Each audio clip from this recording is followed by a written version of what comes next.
The Grand Chamber of the Galactic Council fell silent as Valera stepped onto the floating platform. Her delicate blue skin sparkled under the ambient light of 1,000 stars visible through the crystal dome above. As chief historian of the council, she rarely called for emergency sessions. This was different. Honorable members of the council, Valera began, her voice clear and steady. Today I must warn you about a species that could change the balance of our peaceful galaxy forever. She waved her hand, and a hologram of Earth appeared in the center of the chamber.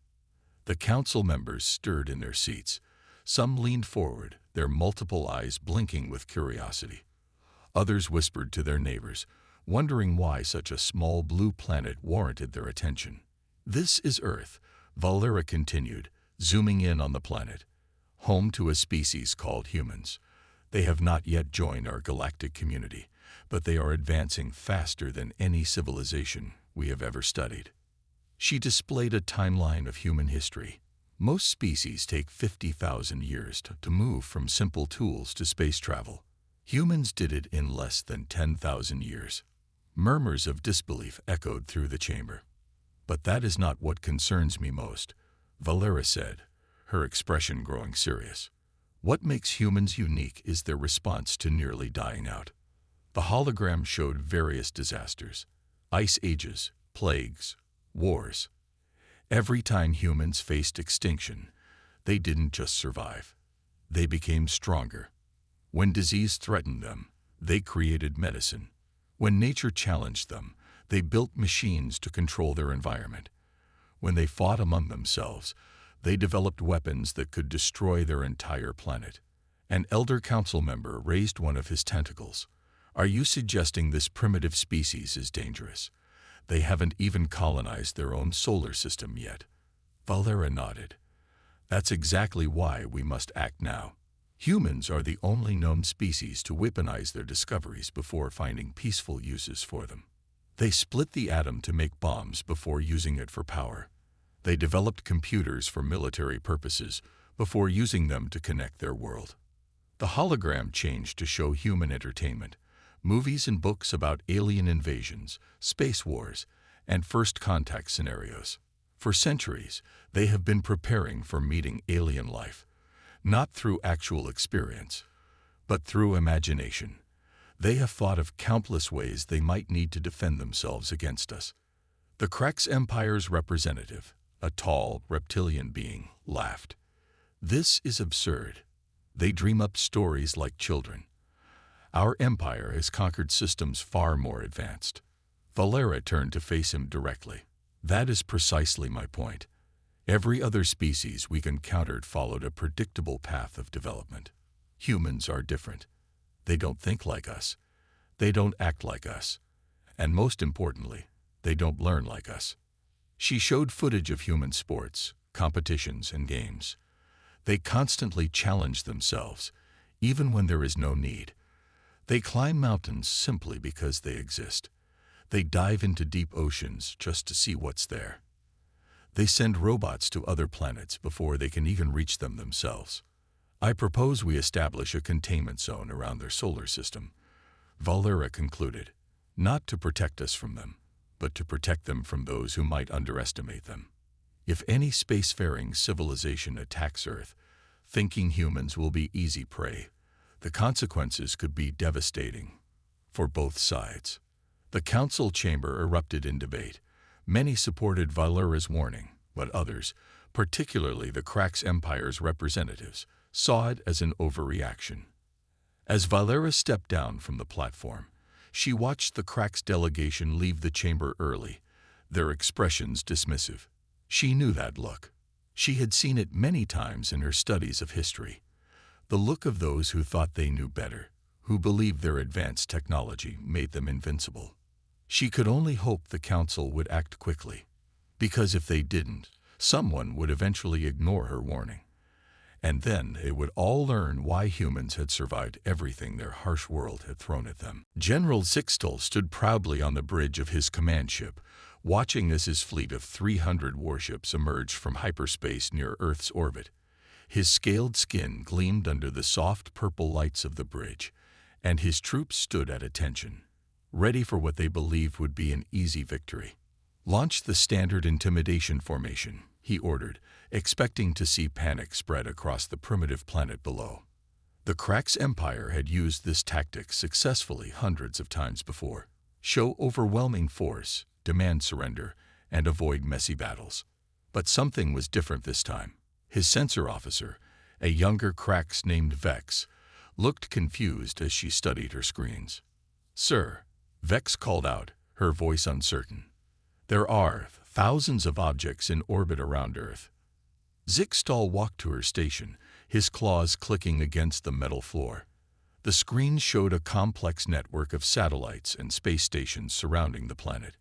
Some were clearly weapons platforms, while others seemed to serve purposes he couldn't understand. "Impossible," he muttered. "Our intelligence said they barely had space capability."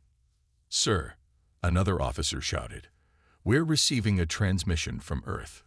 They're broadcasting on all frequencies we know, even some we don't use." Zixtal's inner eyelids blinked in surprise. How did such a primitive species even know about those communication channels? "Put them through," he ordered. The main screen lit up to show a human woman in a blue uniform. Behind her stood representatives from different Earth nations, their expressions calm and collected. "Greetings, visitors," the woman said in a clear, steady voice. "I am Admiral Sarah Chen of the United Earth Defense Force. We've been expecting first contact for some time. Welcome to Earth." Zixtal was taken aback. There was no fear in her voice. If anything, he detected excitement. This wasn't how primitive species were supposed to react to a Krax war fleet. "This is General Zixtal of the Krax Empire," he announced, drawing himself up to his full height. "Your planet now falls under our protection. Surrender your military forces and submit to Krax rule, and we promise fair treatment." Admiral Chen's expression didn't change, but several of the people behind her actually smiled. "General," she responded, "we appreciate your offer, but Earth is not interested in surrendering.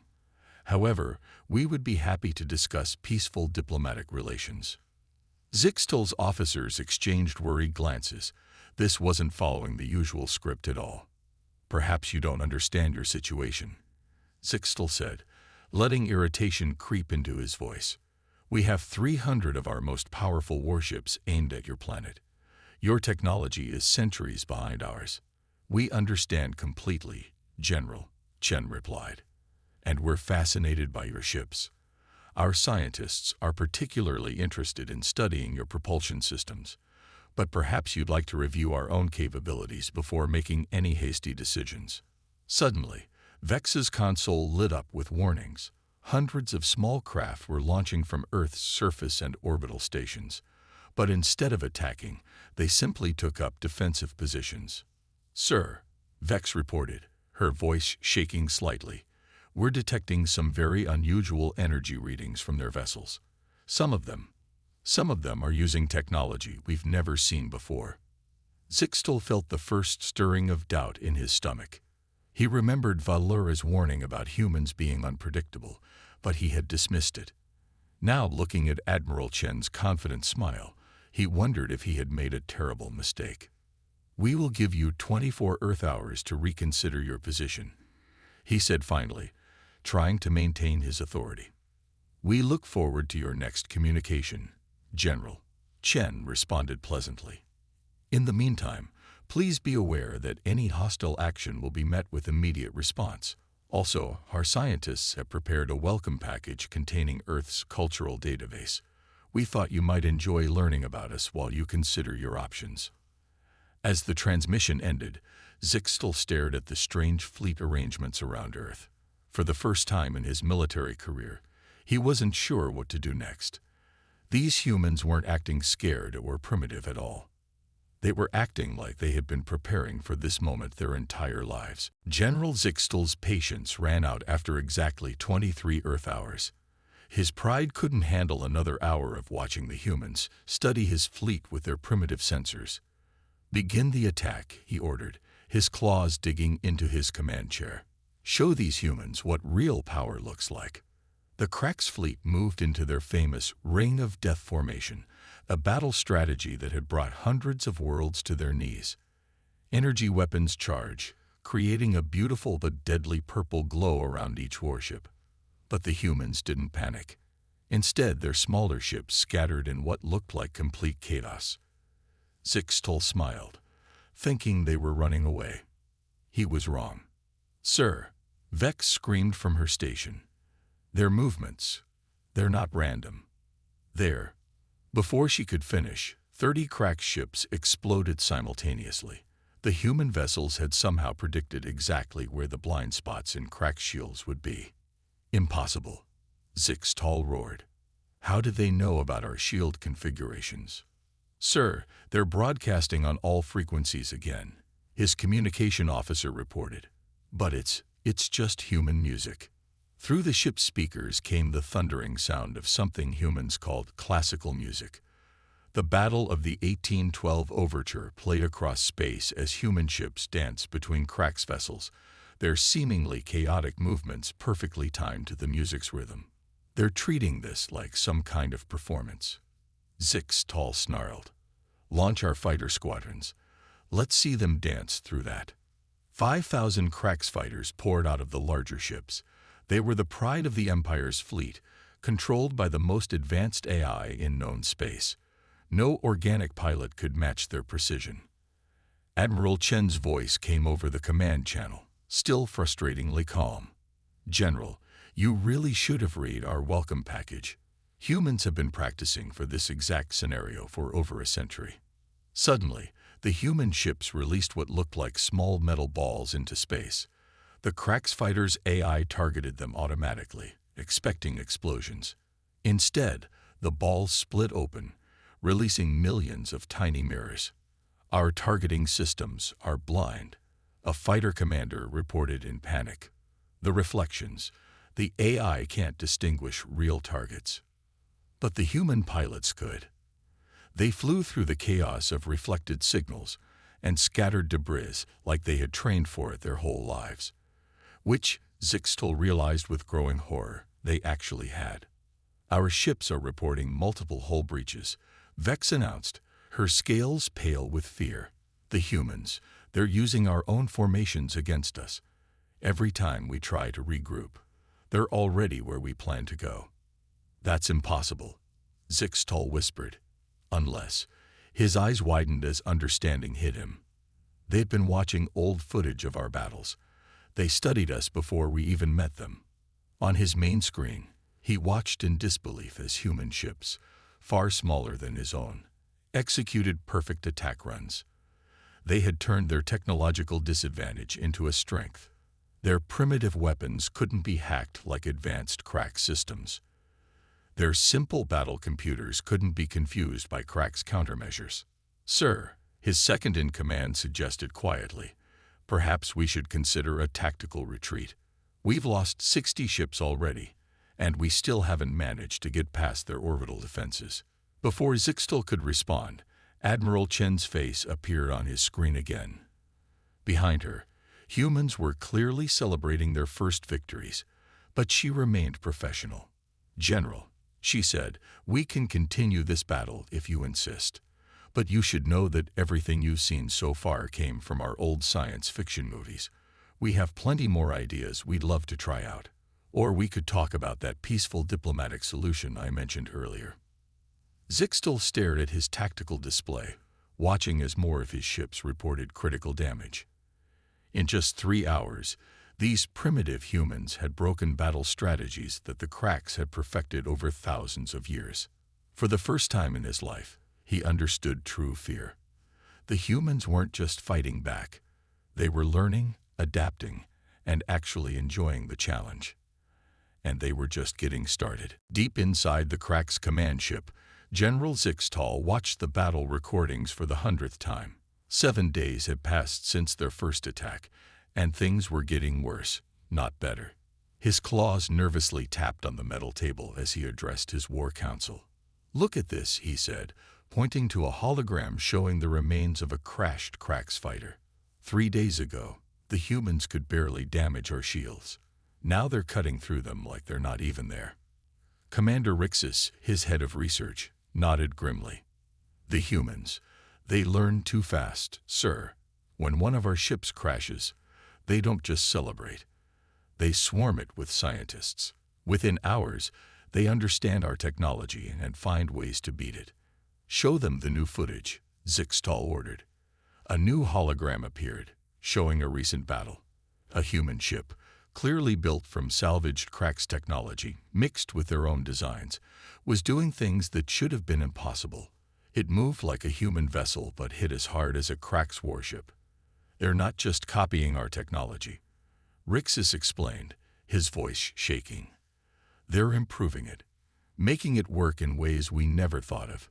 Yesterday, they used our own shield frequencies to pass right through our defenses. We haven't even figured out how they did it.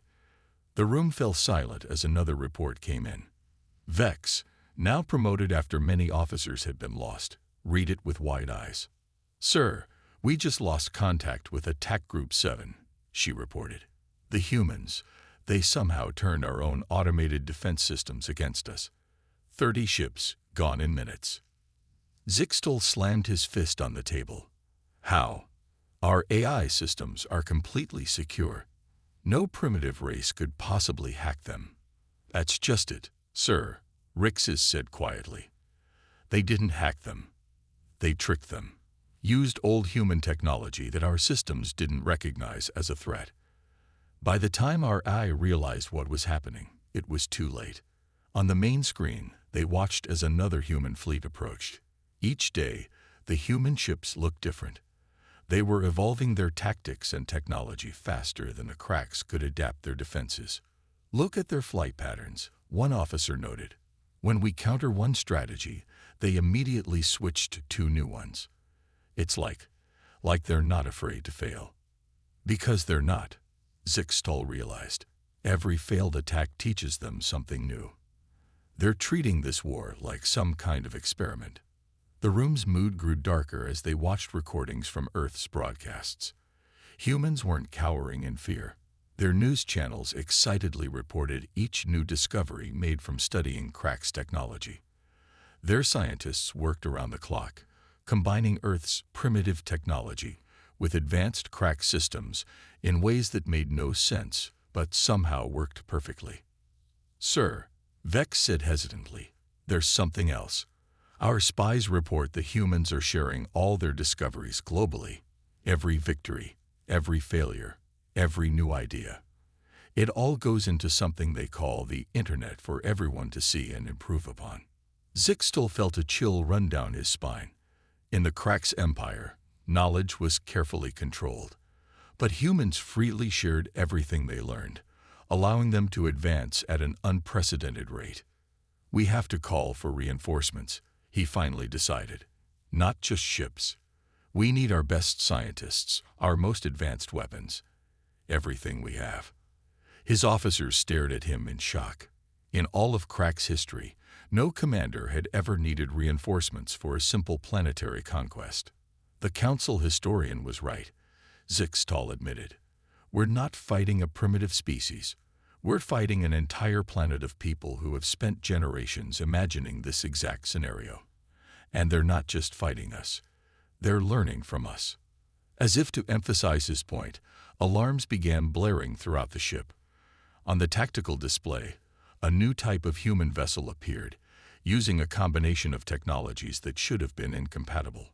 The humans had learned enough to start innovating, and Zixtal realized with growing dread that this was no longer a simple conquest. It had become a race for survival. Admiral Sarah Chen stood at the window of Orbital Command Station Alpha, watching Earth's combined fleet prepare for their first major offensive. The ships gathering around Earth were unlike anything humanity had ever built before.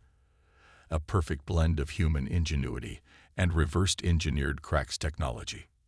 Admiral, her aide reported, the Shanghai science team just uploaded their latest shield modifications.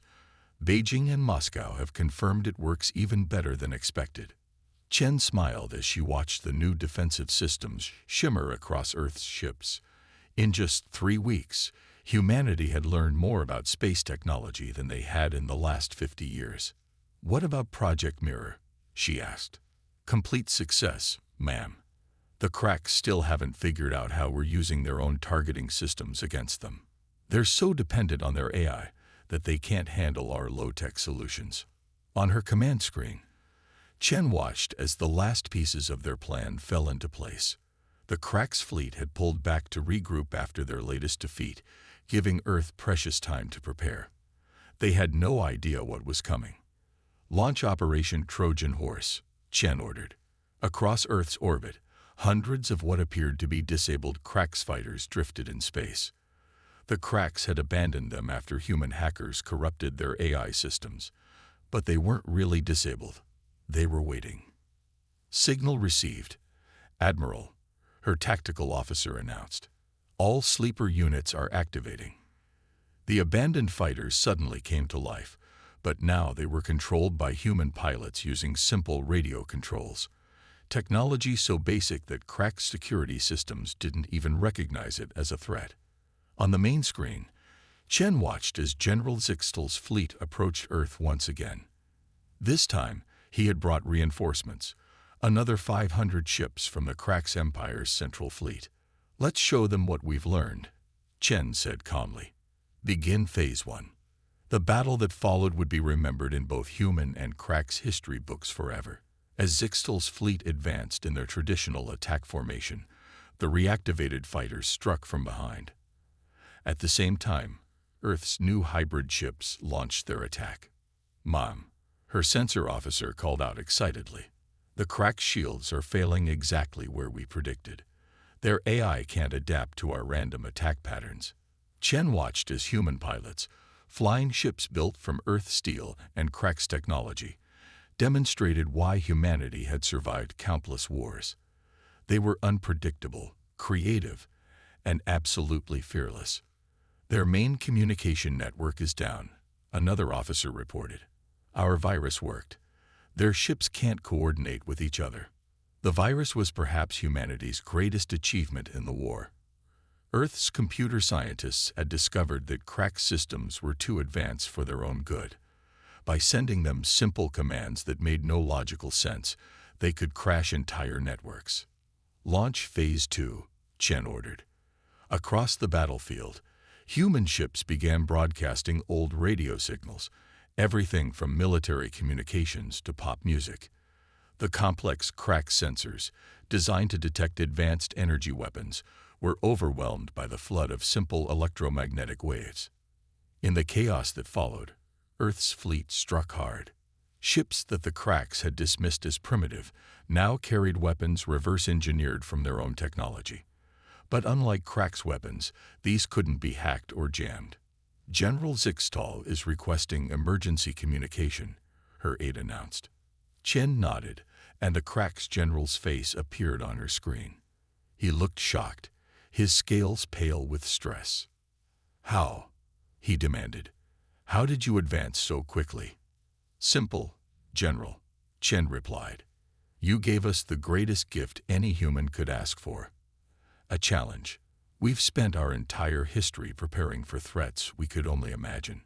Now that we had a real one, we just had to put all our theories into practice." As if to emphasize her point, another group of Cracks ships exploded as human fighters executed a perfect attack run. "Your empire thought our progress was slow because we were primitive," Chen continued. "The truth is, we were just getting started. Now, would you like to discuss surrender terms?" Behind her, Earth's combined fleet moved forward, ready to take the fight to Cracks space if necessary. Humanity wasn't just defending anymore. They were ready to show the galaxy exactly what they could do. In the grand command center of the Cracks Empire's homeworld, the Emperor himself watched the battle reports with growing horror. His golden scales had lost their shine, and his massive tail twitched nervously as General Zixtal gave his report through a secure channel. "The humans have pushed us back in every sector," Zixtal reported, his voice heavy with defeat. "They're not just using our own technology against us anymore. They're making it better." The Emperor's advisors shifted uncomfortably as footage played showing human ships easily dodging Cracks weapons. What had started as a simple conquest was now threatening the Empire's very reputation. "Then we will use the planet killers," the Emperor declared. No more games. No more battles. We will show the galaxy why none dare oppose the Crax Empire. The Planet Killers were the Empire's most closely guarded secret, massive ships capable of destroying entire worlds. They had only been used twice in Crax history, and both times had ensured centuries of peace through fear. Within hours, 3 enormous black ships emerged from the Empire's secret shipyards. Each was the size of a small moon, bristling with weapons that could crack a planet's core. But when the ships arrived at the human front, something unexpected happened. "Emperor," a panicked commander called. "The humans. They're not running. They're laughing." On the main screen, Admiral Chen's face appeared. She looked oddly calm for someone facing certain doom. "Interesting design," she said, studying the Planet Killers. "We wondered when you'd bring those out. Would these happen to work by creating artificial gravity wells to tear planets apart?" The Emperor's jaw dropped. "How could you possibly know that?" Chen smiled. "Because we theorized the same weapons 60 years ago. We called them Death Stars in our movies. We also figured out about 30 different ways to stop them." Suddenly, alarms blared across the Crax fleet. Small objects were appearing from hyperspace all around the Planet Killers. Thousands of them. "Microsatellites," Chen explained. "Each one generates a tiny gravity field. Individually, they're harmless. Together," she let the sentence hang. The Emperor watched in disbelief as his mighty Planet Killers began to shake.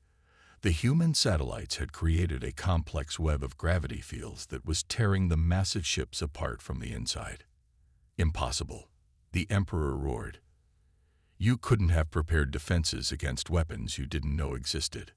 "Actually," Chen replied, "we've been preparing for this exact moment for generations. Every scary space weapon you have. We've already imagined it in our stories, movies, and games. We've spent decades thinking about how to defeat them." Around the failing Planet Killers, the human fleet began to advance. Their ships now looked almost nothing like they had at the start of the war. They had taken Crax technology and reimagined it in ways the Empire's engineers insisted were impossible.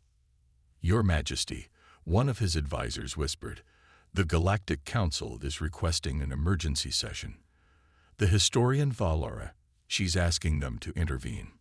The Emperor stared at the tactical display, watching his ultimate weapons being systematically taken apart by a species that hadn't even been in space a century ago. His options were running out.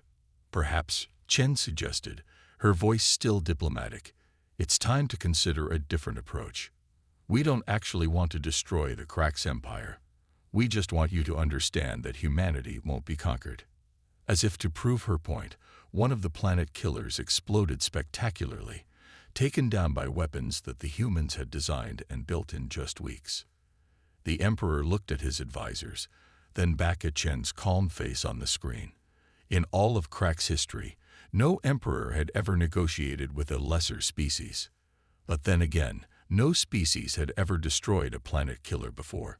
As the second Planet Killer began to break apart, the Emperor made a decision that would change the galaxy forever. "Admiral Chen," he said slowly, "perhaps we should talk." Valera stood before the Galactic Council once again, but this time the chamber felt different.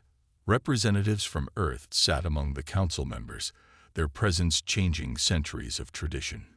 Even more surprising was the sight of the Crax Emperor himself, sitting quietly where his ambassadors once lounged. 3 months ago, I warned this council about humanity," Valera began, her blue skin shimmering as she activated the central hologram. "Today, I must admit that even I underestimated them." The hologram showed Earth's rapid transformation. Humans had taken their share of Crax technology as part of the peace treaty, but they weren't just using it. They were reinventing it. In just 90 days, Valera continued, humans have made over 300 significant improvements to Crax ship designs. They've solved problems our engineers struggled with for centuries, simply because they approached them differently. Admiral Chen, now Earth's representative to the Council, nodded in agreement. "We call it thinking outside the box." she explained. When you don't know something's supposed to be impossible, you find new ways to make it possible. The Emperor shifted uncomfortably as images of the defeated planet killers appeared. They didn't just beat our strongest weapons, he admitted. They showed us how our own technology could work better. Their scientists think in ways ours never considered. Valera moved through more images. Human ships helping rebuild damaged Cracks colonies, Earth universities filled with alien students, and joint research projects spreading across the galaxy. But the most remarkable thing isn't their technology, she said. It's what they did after winning the war. Everyone knew what she meant. Instead of demanding reparations or territory, humans had asked for knowledge exchange programs. They wanted to learn from other species and share their own ideas in return. We've discovered something extraordinary, Chen added. Every species thinks differently. By working together, we solve problems faster than any of us could alone.